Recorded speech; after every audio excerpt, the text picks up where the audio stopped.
मूळ मुद्दा जो आहे तो डिलिमिटेशनचा आहे आणि डिलिमिटेशनला असणारा जो विरोध आहे यावर हे एक शब्दही बोलायला तयार नाही.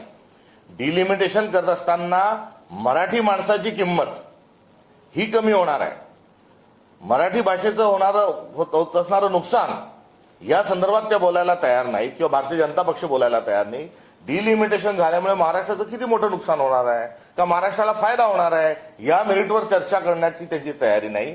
कारण महाराष्ट्राचा गायपट्टा करण्याचं जे नियोजन देवेंद्र फडणवीसांचं आहे ते काही लपून राहिलेलं नाही.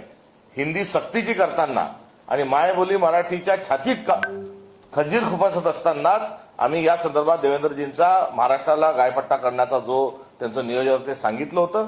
आता या संदर्भातली चर्चा ही महिला आरक्षणाची चर्चा करण्याची आवश्यकता नाही, ते व्हावंच.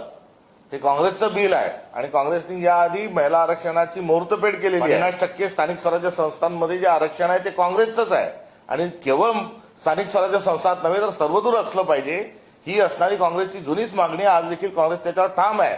मात्र मुद्दा काय आहे, मुद्दा डिलिमिटेशनचा मुद्दा आहे की 48 वरून जेव्हा आपल्या जागा वाढणार आहेत तेव्हा भारतामध्ये महाराष्ट्राचं महत्व काय राहणार आहे. मुंबई आणि महाराष्ट्र यामध्ये कुठे तोडण्याचा प्रयत्न होणार आहे. मुंबईचं आर्थिक राजधानी देशाची मुंबई असताना उर्वरित महाराष्ट्राचं जे महत्व आहे ते पण आपल्याला अबाधित ठेवावं लागणार आहे. त्याच्या संदर्भातली जी बॅलन्सची भूमिका आहे ती देखील कुठेतरी स्वीकारायला लागणार आहे.